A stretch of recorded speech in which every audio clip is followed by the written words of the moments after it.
उधव मोहि ब्रज विसरत नाही, वृंदावन गोकुल वन उपवन, सघन कुंज की छाही। प्रात समय माता जसमती, अरु नंद देखि सुख पावत, माखन रोटी दहय सजायो, अतिहित साथ खवावत।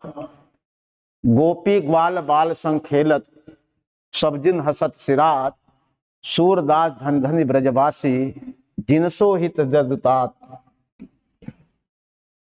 इस चित्र में आप देख पा रहे हैं, इसमें कृष्ण हैं और कृष्ण के मित्र उद्धव जी हैं।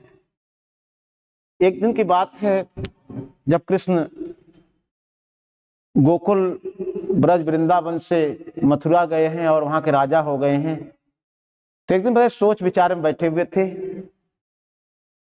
तभी उनके मित्र उद्धव जी आते हैं, पूछते हैं कि आप कितने चिंता में क्यों हैं।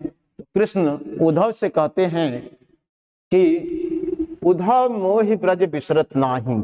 इस पद में उद्धव जी कृष्ण से कह रहे हैं कि हे उद्धव, मोहि ब्रज विसरत नाही, मुझे ब्रज जो है भुलाए भूलता नहीं है। ब्रज विसरत नाही, मुझे ब्रज जो है भुलाए भूलता नहीं है। वृंदावन गोकुल वन उपवन, सघन कुंज की छाही।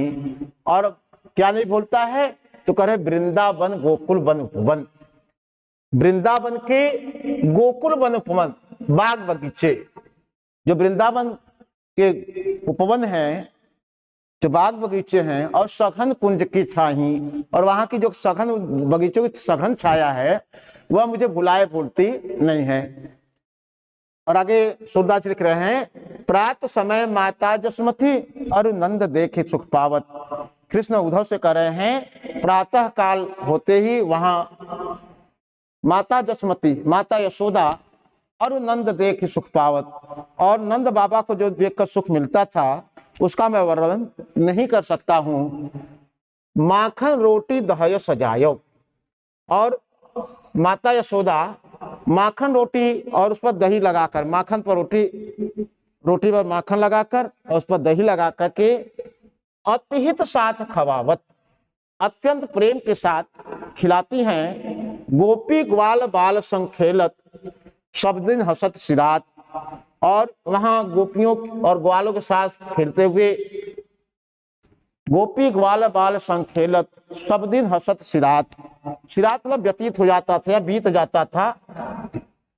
सारा समय जो, सारा दिन जो है वह गोपियों और ग्वालों के साथ खेलते हुए मेरा सारा जो समय था वह हंसते गाते बीत जाता था।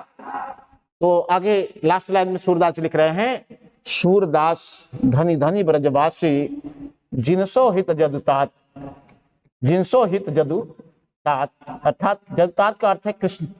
सूरदास जी कह रहे हैं कि धनी धनी ब्रजवासी, वो ब्रज के निवासी धन्य हैं। जिनसो हित जदुतात, जिनकी भलाई चाहने वाले कृष्ण स्वयं है, ऐसे ब्रज के निवासी धन्य हैं। तो यह पद छंद में है, और पद जो है मुक्तक छंद होता है, और उसमें जो भाषा है वह ब्रज भाषा है। और यहाँ ब्रज विसरत और धनी धनी, ब्रज विसरत में जो है अनुप्रास अलंकार है, और धनी धनी में पुनरुक्ति प्रकाश अलंकार है। इसके बाद आप अगली स्लाइड में देख पा रहे हैं, अगले इस चित्र में, कि अब कृष्ण के कहने पर मुझे ब्रज की याद आ रही, गोकुल वृंदावन की याद आ रही, जाकर वहां से का समाचार ले आइए। अब कृष्ण गोकुल ब्रज वृंदावन चले जाते हैं और जाकर के गोपियों को निराकार पर ब्रह्म को याद करने की बात करते हैं, और कृष्ण कहते हैं कि कृष्ण को भूल जाइए। तब गोपियां उद्धव से कहती हैं, ये गोपियां जो हैं उद्धव से कह रही हैं क्योंकि उनको कृष्ण की याद आ रही है। तो गोपियां उद्धव से कहती हैं, उद्धव मन न भये 10-20।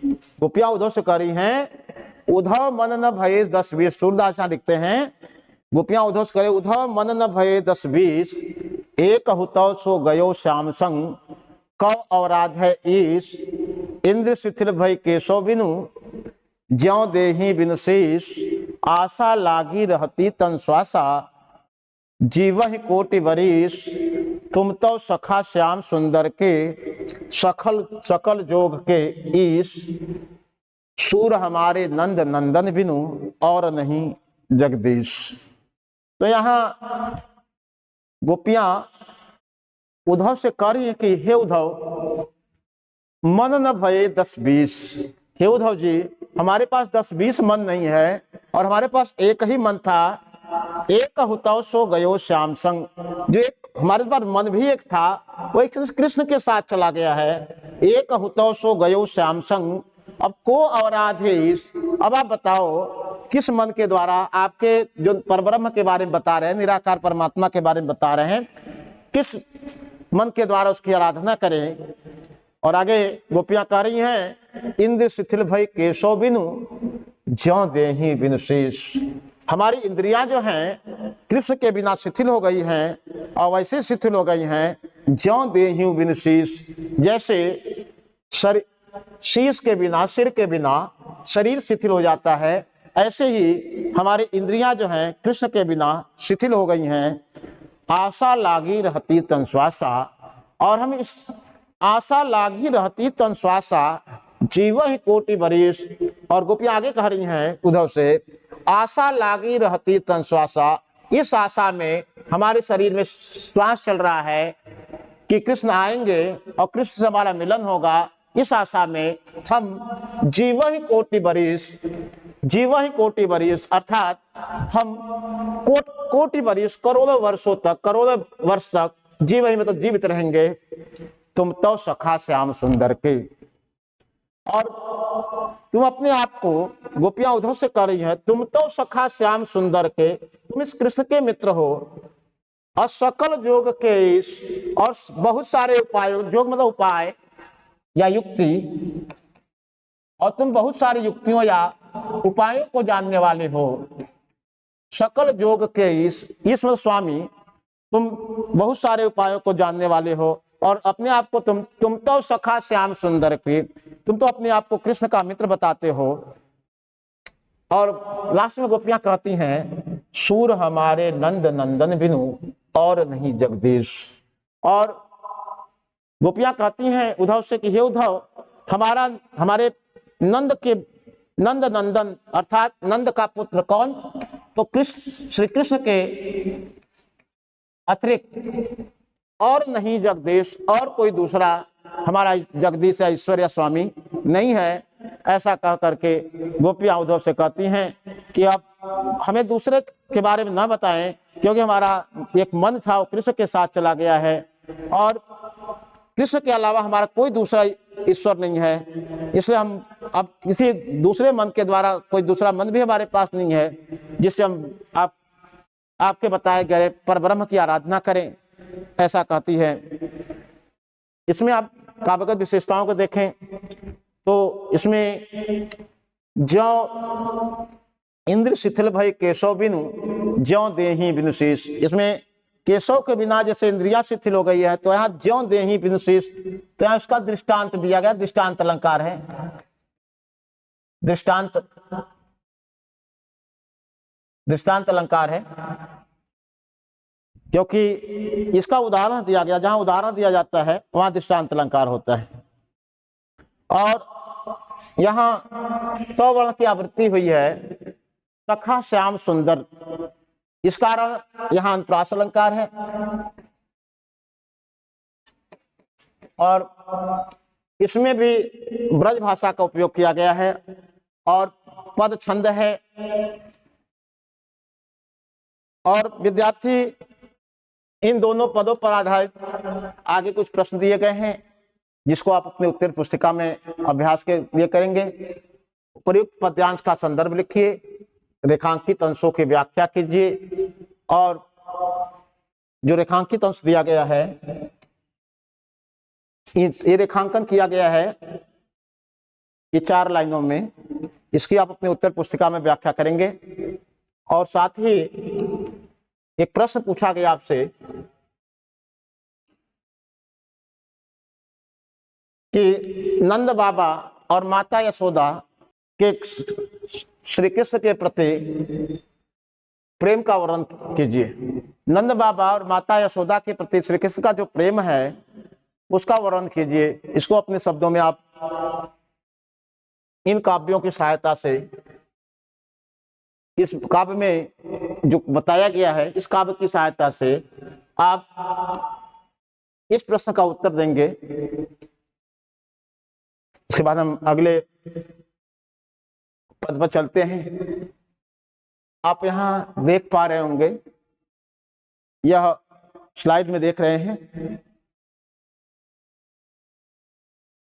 गोपियां यहां उद्धव से कुछ कह रही हैं और उद्धव से कह रही हैं गोपियां, क्योंकि उद्धव आए हैं और उद्धव से कह रही हैं, उद्धव जाहु तुमहि हम जाने, श्याम तुमहि हिया कौन नहीं पठियो, तुम्ह बीच भुलाने, ब्रज नारिन सौ जोग कहत हूं, बात कहत न लजाने, बड़े लोग न विवेक तुम्हारे, ऐसे भय अयाने, हम सब कहिलई हम सही कहे, जिय गुण लेव सयाने, कह अबला कह दशा दिगंबर, मस्त करो पहचाने, साच कहो तुमको अपनी सौ, तुमको अपनी सौ, बूझत बात निदाने, सूर श्याम जब तुम ही पठायो, तब न कहूं मुस्काने। यहाँ इस पद में सूरदास जी कह रहे हैं, गोपियां उद्धव से कह रही हैं, उद्धव जाओ तुम ही हम जानो, हे उद्धव अब जाओ हम तुमको पहचान गए हैं, जान गए हैं, श्याम तुम ही यहाँ नहीं यहाँ क्यों नहीं पठियो, लगता है कि कृष्ण ने तुमको यहाँ भेजा नहीं है, तुम बीच भुलाने, तुम कहीं और जा रहे थे और बीच रास्ता को भूल करके यहाँ चले आए हो, तुम बीच भुलाने, तुम कहीं और जा रहे थे, तुमको कृष्ण ने भेजा नहीं है, तुम कहीं और जा रहे थे, बीच रास्ता भटक करके यहाँ चले आए हो, ब्रज नारिन सौ जोग कहत हूं, बात कहत न लजाने, तुम ब्रज के नारियों से, ब्रज की स्त्रियों से योग करने की बात करते हो, उस निराकार ईश्वर को याद करने की बात करते हो, बात कहत न लजानी, यह बात कहते हुए तुमको लज्जा नहीं आती और अपने आप को कृष्ण का मित्र कहते हो, बड़े लोग न विवेक तुम्हारे, ऐसे भय अयाने, बड़े लोग न विवेक तुम्हारे, तुम बड़े लोग, तुम देखने तो बड़े हो लेकिन लगता है तुम्हारे अंदर जरा सा विवेक या बुद्धि नहीं है, ऐसे भय अयाने, ऐसे तुम अयाने अर्थात अज्ञानी प्रतीत हो रहे हो, तुम बड़े देखने में तो लग रहे हो लेकिन लगता है तुम्हारे अंदर विवेक या बुद्धि नहीं है, तुम ऐसे अज्ञानी प्रतीत हो रहे हो, हमसो कही लई हम सही कहे, जिम गुण लेव सयाने, हमसे तो आप बात आपने कह दिया, हम तो सहन कर गए, जे गुण लेव सयाने, लेकिन किसी सयाने किसी चतुर व्यक्ति से यह बात मत कहना, नहीं तो तुमको बहुत भला बुरा कहेगा, जे गुण लेव सयाने, और अपने बात अपने मन में उसके मन में आपकी बात पचेगी नहीं, और आप कह अबला कह दशा दिगंबर, कह अबला कह दशा दिगंबर, मस्त करो पहचाने, कह अबला, अबला यहाँ इस अपने आप को, एक गोपियां अपने आप को कह रही हैं, कह अबला, हम लोग कहाँ अबला नारियां हैं और तुम दशा दिगंबर, उस दशा दिगंबर, दिगंबर मतलब दिशाएं ही जिसका वस्त्र है, अर्थात निराकार परमात्मा की बात कर रहे हो, अब चुप रहो, मस्त करो, अब चुप रहो, पहचाने, हम तुमको पहचान गए हैं, अब तुम चुप रहना, बोलना मत, साच कहो तुमको अपनी सौ, बूझते बात निदाने, और आगे गोपियां कहती है, सच सच बताना, तुमको अपनी सौगंध है, बूझते बात निदाने, अगर तुम झूठ बोलोगे तो हम तुमको पहचान जाएंगे, सूर श्याम जब तुम ही पठायो, तब न कहूं मुस्कानी, जब सूर श्याम, सूरदास जी कहते हैं कि गोपियां कह रही हैं उद्धव से, सूर श्याम जब तुम ही पठाए, जब कृष्ण ने तुमको यहाँ भेजा था, पठायो, तब कृष्ण ने तुमको ही भेजा था,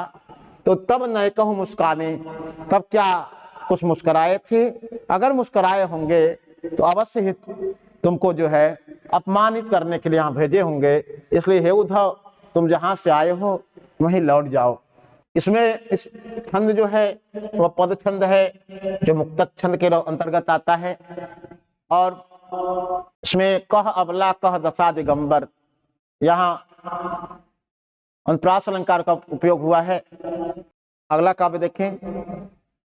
अगले काव्य में सूरदास जी लिखते हैं कि गोपियां उद्धव से कह रही हैं, निर्गुण कौन देश को वासी, मधुकर कही समुझाए सौदय बूझती हा, मधुकर कहीं समझाए सौहदय बूझति साच नहासे, को है जनक कौन है जननी, कौन नारी को दासी, कैसे वरन भेष है कैसो, कि रसमय अभिलाषी, पावे गौ पुनि कियो आपनो, जौरे करो गगासी, सुनत मौन है रहे बावरो, सूरमत सबय मति नासी। इसमें गोपियां उद्धव से यह कह रही हैं कि निर्गुण कौन देश का वासी, और गोपियां उद्धव से तो कह ही रही हैं और साथ साथ उद्धव थोड़ा दूर हैं और कहीं फूलों पर कहीं भौरा बैठा हुआ है और गोपियां उस भौरे से कह रही हैं। यह बात गोपियां भौरे से कह रही हैं और कुछ दूर पर ही उद्धव भी हैं। यहाँ हम कह सकते हैं कि अन्योक्ति की गई है। बात यहाँ गोपियां भौरे से कहेंगे, लेकिन उनका इशारा उद्धव की ओर है, तो गोपियां उस भौरे से कह रही हैं और निशाना लेकिन कहा जाता है निगाहें कहीं और निशाना कहीं और। जब ऐसी परिस्थिति आती है तो वहां अन्योक्ति अलंकार होता है। तो गोपियां उद्धव से कहती हैं, कहना तो उद्धव से था लेकिन उद्धव से न कह करके ये बातें किसी फूल पर भौरा बैठा हुआ है उससे बातें कह रही हैं। और क्या कह रही हैं उसी का वर्णन सूरदास कर रहे हैं। निर्गुण कौन देश को वासी, मधुकर कहीं समझाए सहदय बूझति साच नहासी। तो गोपियां उद्धव से कह रही हैं कि हे उद्धव, निर्गुण कौन देश को वासी, और ये मधुकर का अर्थ है भौरा। और उद्धव के कहना तो उद्धव से था लेकिन ये बातें भौरे से कह रही हैं। तो मधुकर हे भौरे, निर्गुण कौन देश को, अब बताओ आप कि निर्गुण जो निराकार ईश्वर है, निराकार परमात्मा है, निर्गुण का आशय है निराकार पर ब्रह्म या निराकार परमात्मा। तो गोपियां भौरों से कह रही हैं कि हे भौरे, अब तुम बताओ कि निर्गुण कौन देश को वास, जो निराकार परमात्मा है किस देश का रहने वाला है। निर्गुण कौन देश को वासी, निराकार परमात्मा किस देश का रहने वाला है। मधुकर कहीं समझाओ सौहदे, हे मधुकर हे भौरे, तुमको कसम है तुम्हें मुझे समझा करके बताना। बूझति साच नहासी, तुम सच सच बताना, हम तुमसे हंसी या मजाक नहीं कर रहे हैं। और आगे गोपियां भौरे से पूछ रही हैं और निशाना उद्धव की ओर लगा रही हैं, को है जनक कौन है जननी। तो भौरे से कह रही कि हे भौरे, अब बताओ उस निराकार पर ब्रह्म, उस निराकार परमात्मा का पिता कौन है, कौन है जननी, उसकी माता कौन है, कौन नारी को दासी, उसकी नारियां कौन, इसको स्त्रियां कौन है, और को दासी उसके नौकर चाकर कौन है। अगर कहाँ रहता है, उसके माता पिता कौन है, उसकी स्त्री उसकी पत्नी कौन है, उसकी दासियां अर्थात नौकर चाकर कौन है, और कैसो वरन, उसका रंग कैसा है, अभेष है कैसो, वह कैसा उसकी वेशभूषा कैसी है, और किही रस में अभिलाषी, और किस रस का पान करने वाला, अर्थात किस रस की इच्छा करता है, अर्थात कहने का खाता पीता क्या है। पावे गे पुनि कियो आपने, जोरे करे गासी।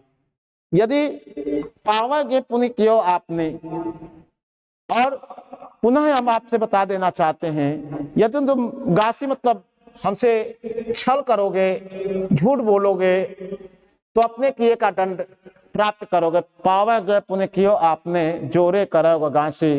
यदि आप हमसे छल करोगे, कपट करोगे, हमको धोखा दोगे, हमसे झूठ बोलोगे, तब अपने किए का दंड प्राप्त करोगे।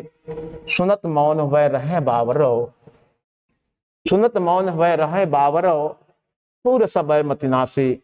यह सुनकर के जो भौरा है वह बावला हो जाता कि कह क्या रही हैं, असुर समय मतिनासी। और लगता है, सूरदास जी कहते हैं कि लगता है वहां सभी का मति, जो सभी गोपियों की बुद्धि जो है भ्रष्ट हो गई है। पूछना उनको उद्धव से चाहिए था और पूछ इस भौरे से रही है। तो सूरदास जी कहते हैं, सुनत मौन वह रहे बावरो, सूर समय मतिनासी। यह सुन करके जो भौरा है वो बावला हो जाता है। और ऐसे गोपियां भी लग रही हैं कि एकदम बावली हो गई हैं कृष्ण के प्रेम में, और समय मतिनासी, और लगता है कि उनकी बुद्धि भ्रष्ट हो गई है। जो वह बातें उनको उधर से पूछनी चाहिए वह भौरे से पूछ रही हैं। इसमें अलंकार आपका अनुयुक्ति अलंकार है, क्योंकि बातें भौरे से की जा रही है लेकिन निशाना उद्धव की ओर लगाया जा रहा है, तो अनुयुक्ति अलंकार है। और भाषा अन्य पद की तरह इसमें भी ब्रज है और छंद पद छंद में है। और इस पर आधारित कुछ प्रश्न हैं जिसको विद्यार्थी अपने उत्तर पुस्तिका में करेंगे।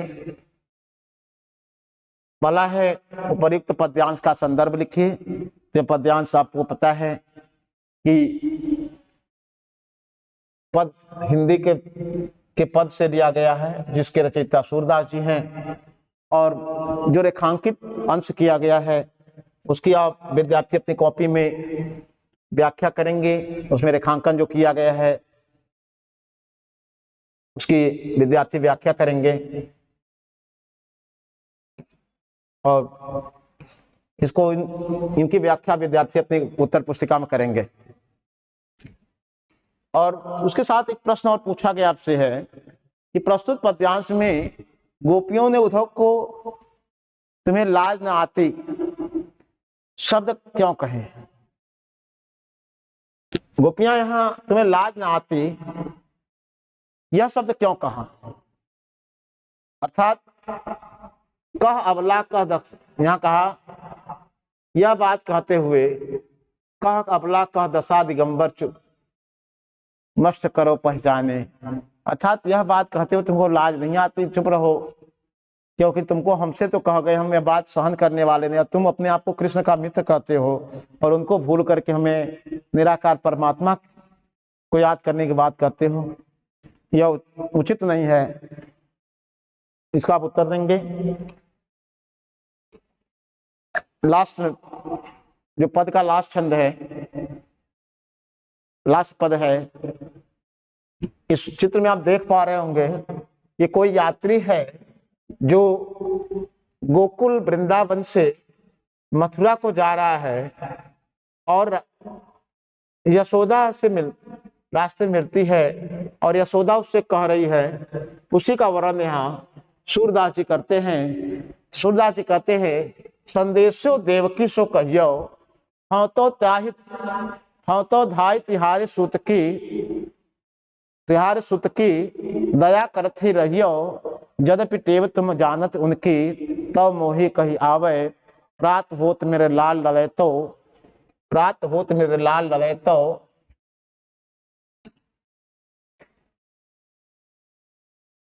प्रात होत मेरे लाल लवे तो, मेरे लाल लवे तो, माखन रोटी भावे, तेल उबटना और तातो जल, ताहि देखी भज जाते, जोई जोई मांगत सोई सोई देती, क्रम क्रम करके नहाते, सूर्य पथिक सुनि मोहि रैन दिन, बढ़ रह उर्सोच, मेरा अलक लगे तो मोहन, वही है करत संकोच।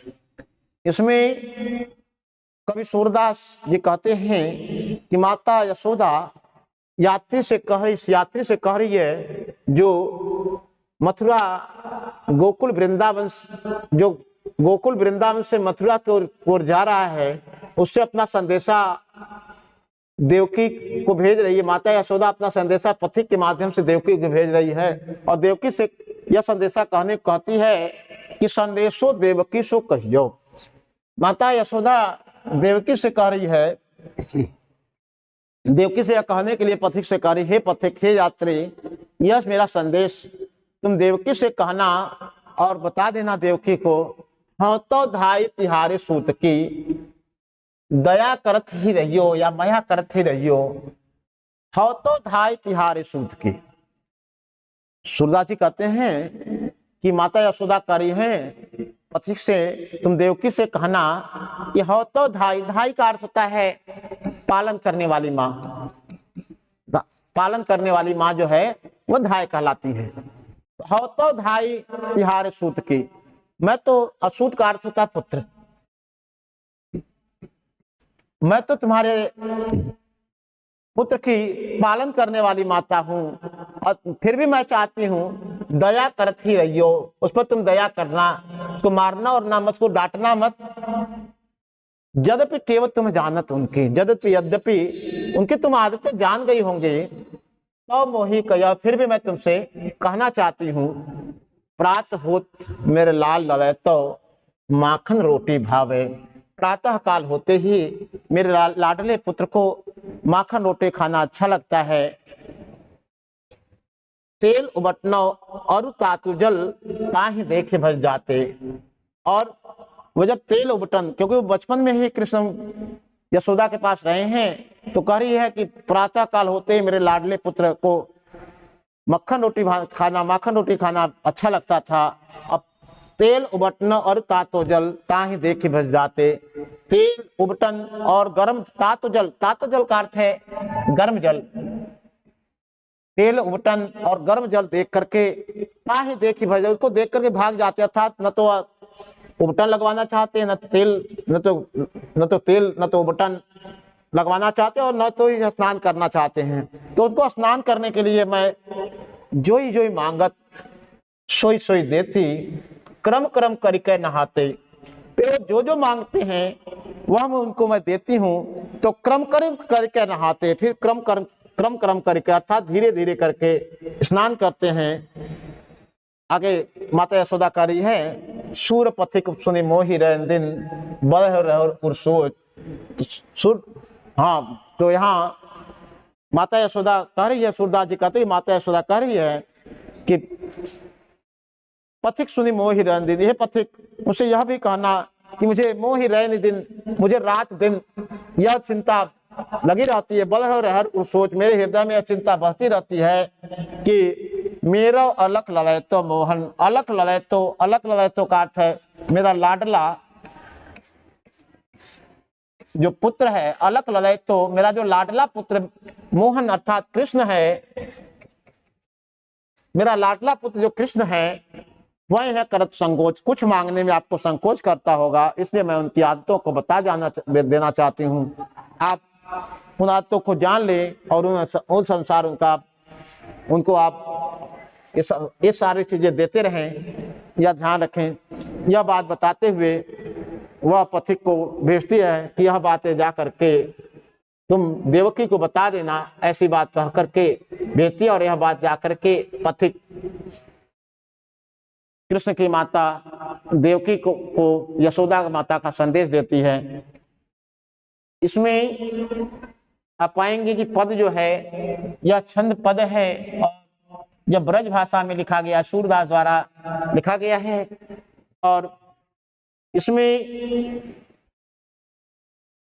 आप पाएंगे कि यहाँ क्रम करके नहाते, यहाँ अनुप्रास अलंकार का प्रयोग किया गया है। और सोई सोई जोई जोई, यहाँ इसमें पुनरुक्ति प्रकाश अलंकार है।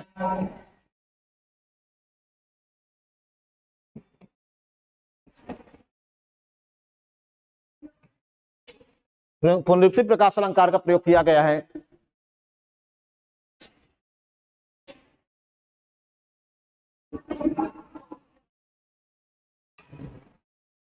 इस पर आधारित कुछ प्रश्न हैं जिसको विद्यार्थी अपने उत्तर पुस्तिका में करेंगे। इसमें उपयुक्त पद्यांश का संदर्भ लिखिए।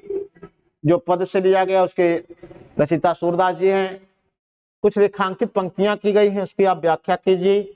और माता यशोदा के अनुसार श्री कृष्ण का सवेरे होते क्या चाहिए, तो आपने वहां पढ़ा था कि श्री कृष्ण जो है प्रातः काल उनको माखन रोटी खाना अच्छा लगता है, वह देने के लिए वह माता यशोदा देवकी को संदेश भेज रही है।